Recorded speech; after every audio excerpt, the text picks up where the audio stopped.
51 personnes ont été hospitalisées et 5 personnes ont perdu la vie durant les fêtes de Noël, selon le bilan du centre hospitalier universitaire Joseph Rafwanga de Naval. 4 tentatives de suicide ont également été enregistrées.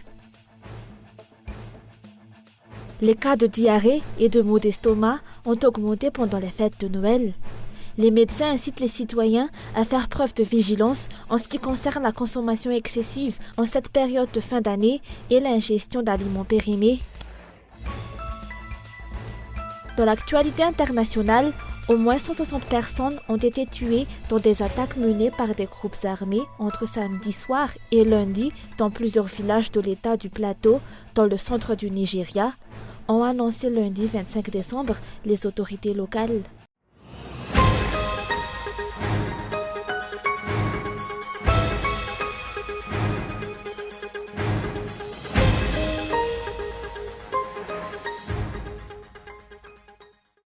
Ces 51 personnes ont été hospitalisées et 5 personnes ont perdu la vie les 24 et 25 décembre lors des célébrations de Noël, selon le bilan du CHU-GRA, Centre hospitalier universitaire Joseph Rafwanga de Naval. L'hôpital a comptabilisé 210 consultations au cours des 2 jours de célébration de Noël, ce qui représente une diminution par rapport aux chiffres enregistrés l'année précédente. Pendant cette période, 49 personnes ont été admises en urgence chirurgicale en raison d'accidents relevant de la responsabilité civile, d'accidents domestiques et d'accidents de la circulation. 2 personnes ont perdu la vie à l'hôpital, l'une à la suite d'un accident routier et l'autre en raison d'une maladie.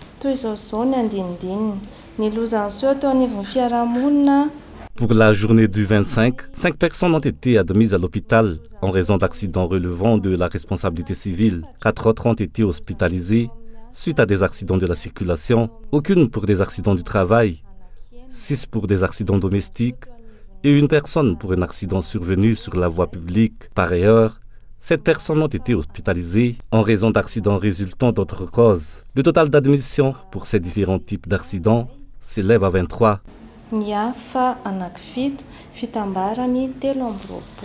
De plus, l'hôpital a enregistré 18 consultations ainsi que 2 admissions en réanimation pour cause de consommation excessive d'alcool et d'intoxication aiguë le 25 décembre. Il y a eu également 4 tentatives de suicide selon les explications.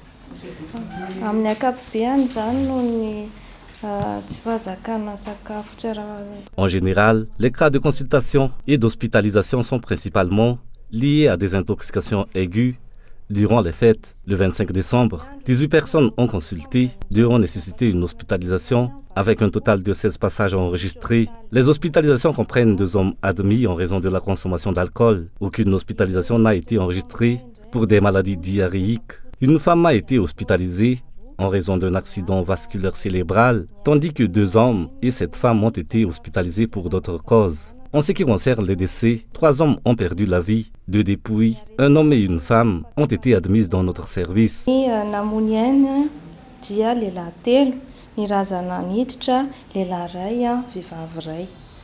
Les 5 décès survenus au sein du CHU-GRA comprennent 4 hommes et 1 femme. Certains de ces défunts n'ont pas encore été récupérés par leur famille.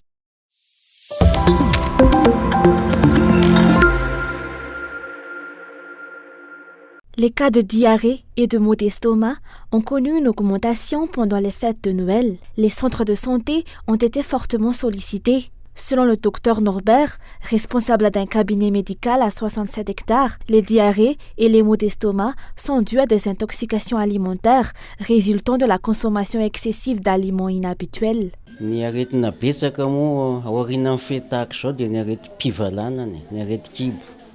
À la suite de telles festivités, les diarrhées et les maux d'estomac sont les maladies les plus fréquentes. De nombreuses personnes sont sujettes à des vomissements et à des diarrhées. Pendant les festivités, les gens ont tendance à consommer des plats plus savoureux, mais qui peuvent être inhabituels pour leur organisme. Parfois, la préparation de ces plats n'a pas été réalisée de manière appropriée et cela entraîne des maux d'estomac. Certains individus consomment également de manière excessive en raison de l'esprit festif, ce qui peut également provoquer des maux d'estomac. Outre ces problèmes d'estomac, on observe quelques cas de blessures liées à des bagarres entre personnes en état d'ivresse, des accidents de la circulation et des accidents domestiques ou autres.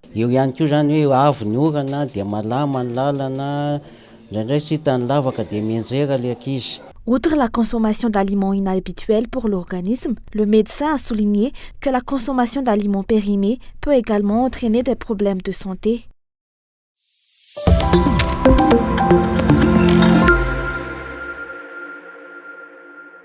Les coupures d'électricité persistantes dans la capitale deviennent de plus en plus intenses. Les habitants d'Akadjamambi du 5e arrondissement ont déploré aujourd'hui que la coupure dure désormais jusqu'à 9 heures par jour et affecte de nombreuses activités économiques. Les citoyens vivent actuellement dans l'obscurité. Cette situation favorise l'insécurité qui sévit et touche en particulier les plus démunis. La résolution de ce problème devrait être une priorité. Le gouvernement devrait examiner les causes à partir de la base, car l'accès à l'électricité est une nécessité fondamentale au quotidien. Ces coupures de courant persistantes occasionnent d'énormes pertes pour les petites entreprises qui sont tributaires de l'électricité fournie par la Chirama. Nous fabriquons et réparons des pneus. Toutes nos machines dépendent de l'électricité. Les coupures d'électricité nous ont beaucoup affectés la semaine dernière. Parfois, il n'y a eu aucune électricité pendant toute une journée et parfois les coupures commencent dès tôt le matin et se prolongent jusqu'à 14 heures. Nous rencontrons réellement beaucoup de difficultés face à ces coupures d'électricité de la Jirama. En 5 ans, aucune solution durable n'a été trouvée aux problèmes persistants d'électricité. Les mesures proposées par les dirigeants demeurent des solutions à court terme, telles que la distribution actuelle de kits solaires. Malgré le remplacement des responsables de la Chirama, aucun progrès significatif n'a été observé en raison de l'absence d'une politique claire de gestion de l'énergie dans les pays. Les coupures d'électricité sont de plus en plus intenses. Par conséquent, l'insécurité s'accroît. De nombreuses entreprises sont contraintes de suspendre leurs activités et de nombreux secteurs économiques sont détruits. Plusieurs communes ont déjà alerté sur cette situation, mais le gouvernement semble ne pas réagir ou fait la sourde oreille.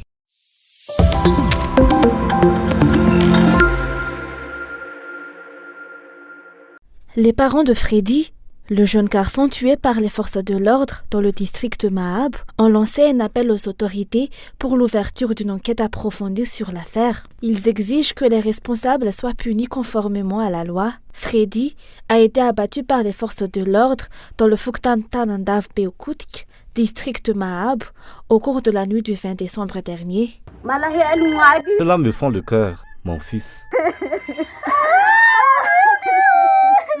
Les rumeurs circulant selon lesquelles Freddy aurait lancé une hache en direction des forces de l'ordre sont fausses. L'enterrement de ce jeune garçon a eu lieu aujourd'hui. Rappelons que les forces de l'ordre, qui recherchaient son père, ont tiré sur Freddy lorsque ce dernier a tenté d'appeler sa mère. Ces éléments de force de l'ordre ont pris la fuite dès qu'elles ont réalisé que Freddy avait été tué.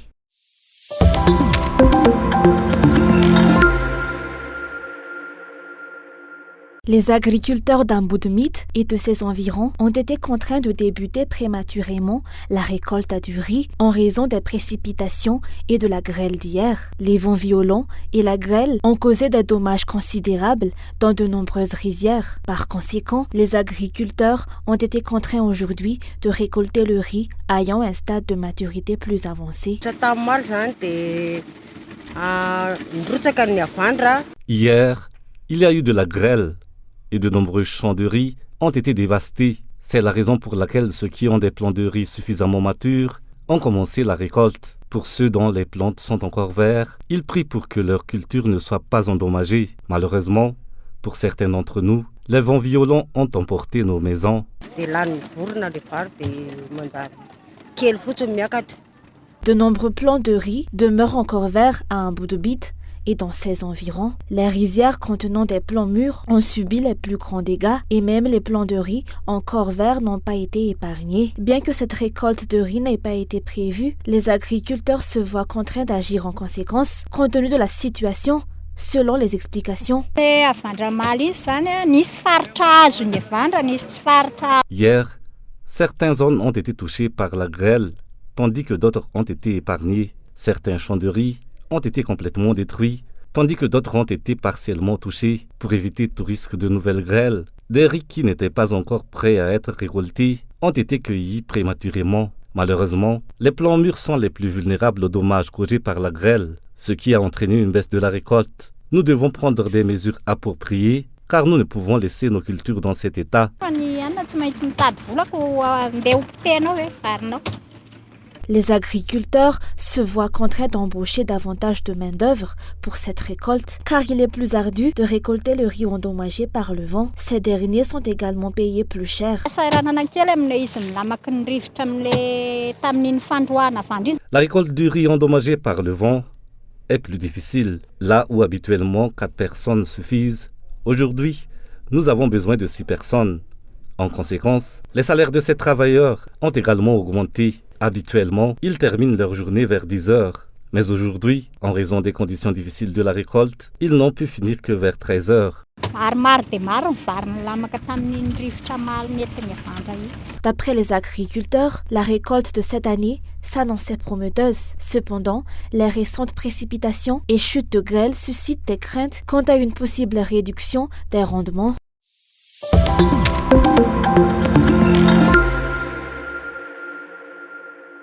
L'importation de véhicules en provenance de l'étranger a connu une augmentation de 10% au cours de cette période de fin d'année. Selon les concessionnaires, le nombre de voitures circulant dans la capitale ont augmenté pendant cette période de fin d'année. De nombreux citoyens ont choisi d'importer des véhicules de l'étranger pour contourner les problèmes de transport locaux. Une concessionnaire spécialisée dans l'importation directe de voitures en provenance de Corée du Sud a réussi à vendre 20 véhicules d'une valeur de 30 millions d'ariages au cours des 2 derniers mois.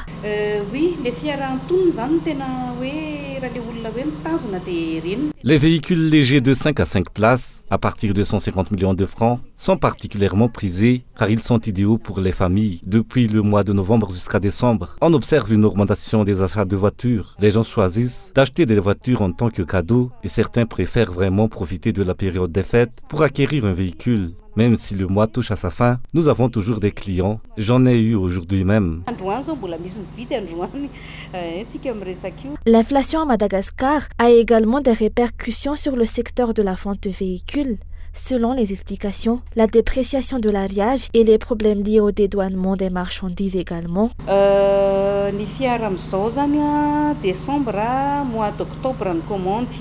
Le catalogue de voitures que nous proposons ce mois de décembre a été commandé en octobre. Le processus d'importation prend généralement 2 mois, parfois 45 jours. Il peut varier en fonction des saisons. La dépréciation de l'ariage représente un défi majeur pour nous, mais nous faisons de notre mieux pour nous adapter. En général, nos clients sont principalement des revendeurs. Certains acquièrent également des véhicules pour un usage quotidien, mais 70% de notre clientèle est constituée de revendeurs. Étant donné que nos voitures sont d'origine coréenne, les marques les plus prisées sont Kia et Hyundai, bien que certains optent également pour des Chevrolet.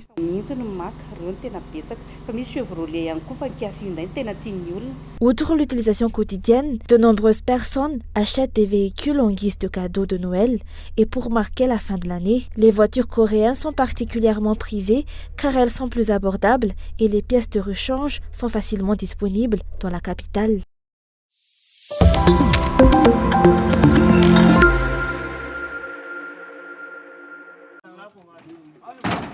Ces villageois se préparent à quitter Bokos au Nigeria, comme d'autres dans une vingtaine de villages de la région. Des dizaines de personnes sont mortes dans des attaques menées dans le centre du pays. Pour le moment, les autorités accusent des groupes armés qui surnomment bandits. Nous ne succomberons pas aux méthodes de ces marchands de mort. Nous sommes unis dans notre volonté de paix et de justice. Et face à ces attaques récurrentes dans le pays, des organisations internationales dénoncent l'inefficacité des autorités. Les autorités nigérianes ont toujours échoué dans leur tentative de mettre un terme à ces fréquentes attaques dans l'état du plateau. Ces violences, liées au djihadisme, à des bandes criminelles ou des conflits entre agriculteurs dans le nord-ouest et centre du Nigeria durent depuis des années. Le président Bola Ahmed Tinubu, qui a pris ses fonctions en mai, a fait de la lutte contre l'insécurité l'une des priorités de son mandat.